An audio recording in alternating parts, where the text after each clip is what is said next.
दोस्तों नमस्कार, प्रणाम, जय हिंद, जोहार। मैं राजेश पांडे और आप देख रहे हैं आपका फेवरेट चैनल मुनादी चौपाल। तो दोस्तों अभी हम हैं तपकरा में, जो जिसकी सीमाएं उड़ीसा और झारखंड से मिलती है। काफ़ी महत्वपूर्ण गांव है, काफ़ी अहम गांव है। कुनकुरी विधानसभा का जो मुख्यमंत्री का जो विधानसभा कुनकुरी है, उस विधानसभा का सबसे अहम हिस्सा है।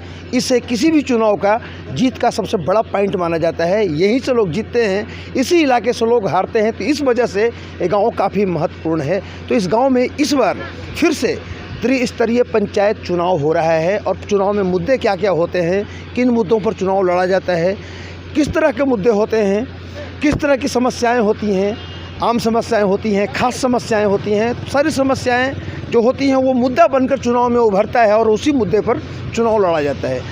तो सबसे पहले हम आपको बता दें कि ये जो तपकरा है, इस गांव में भ्रष्टाचार एक बहुत बड़ा मुद्दा रहा है। और इसी मुद्दे पर इस गांव में 2015 में दिल्ली के तर्ज पर चुनाव हुआ था।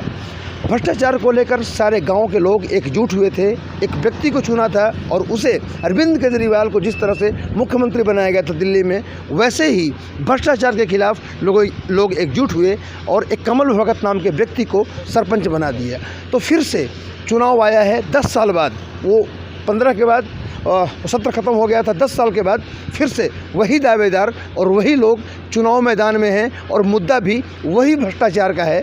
तो हम यहाँ के लोगों से मिलते हैं, जानते हैं, समझते हैं कि इस बार इस गांव का चुनावी मुद्दा क्या होगा।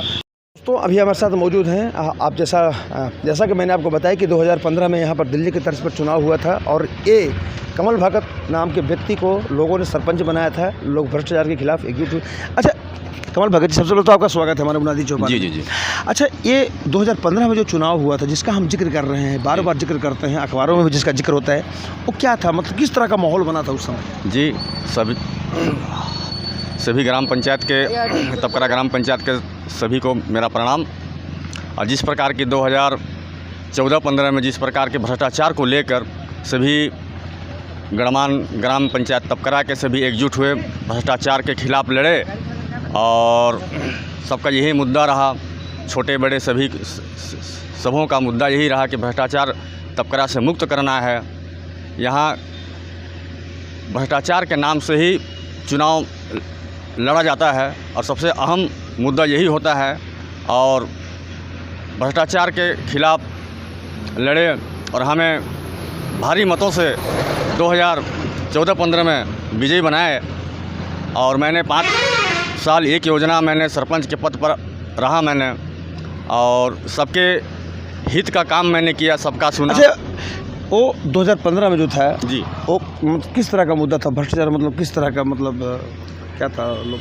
लोग चाहते क्या थे और क्या हो क्या चाहते थे कि ग्राम पंचायत तपकरा में भ्रष्टाचार ना हो, उसके एक अच्छे प्रत्याशी खड़ा हो, तो भ्रष्टाचार के खिलाफ लड़े और लोग आपको चुने और मेरे को चुने और सबका सहयोग रहा और भारी मतों से चुने गए हम। कितने वोट मिले थे आपको? ये लगभग 1200 लगभग समथिंग।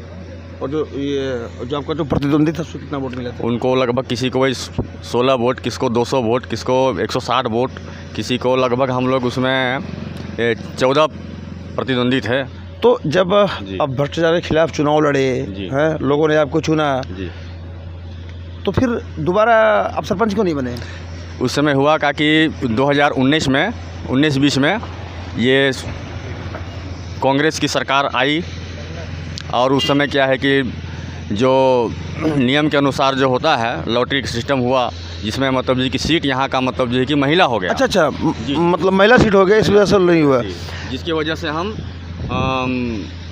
नामांकन दाखिल करने में असमर्थ नहीं रहे। जी।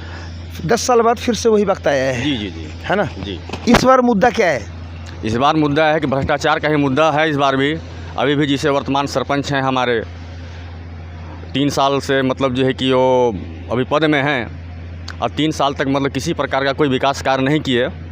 और अचानक अभी जिस प्रकार के चुनाव सामने आया, अभी 2 महीना 1 महीना बाकी है और पब्लिक को रुझान के लिए, अपने मतलब प्रलोभन के लिए अभी नाना किस्म का कार्य उनके द्वारा किया जा रहा है।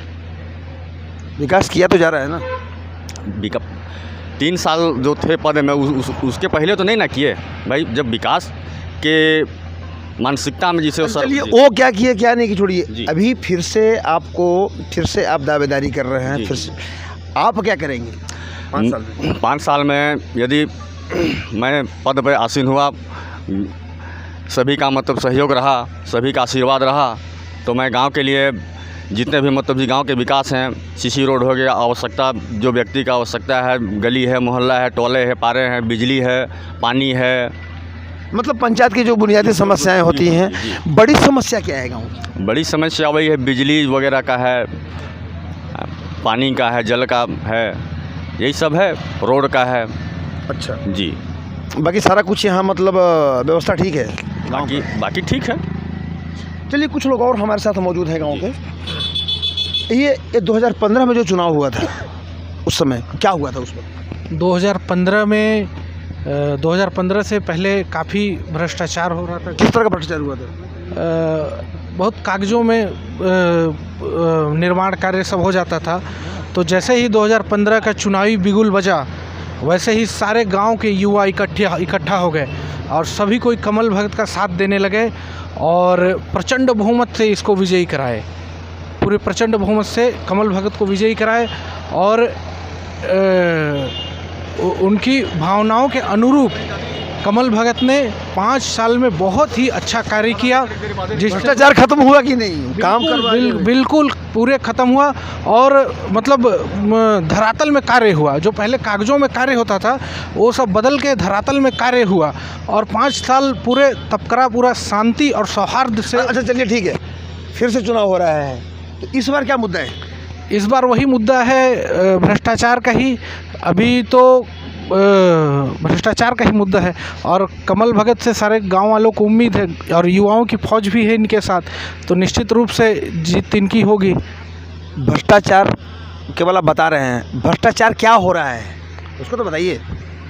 भ्रष्टाचार देखिए जैसे क्या है, कितना पैसा शासन की ओर से आता है, कहाँ कितना सदुपयोग होता है, क्या होता है, इसकी जानकारी किसी को कुछ नहीं है।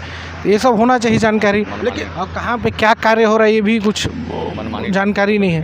अच्छा, तो देखिए जैसा कि हम बात कर रहे हैं, भ्रष्टाचार फिर से गांव वही है, प्रत्याशी वही है और मुद्दा भी वही भ्रष्टाचार का मुद्दा है।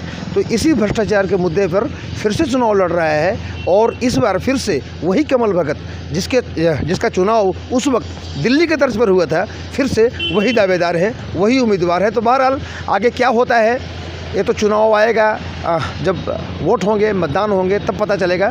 तब तक के लिए हम इंतज़ार करेंगे।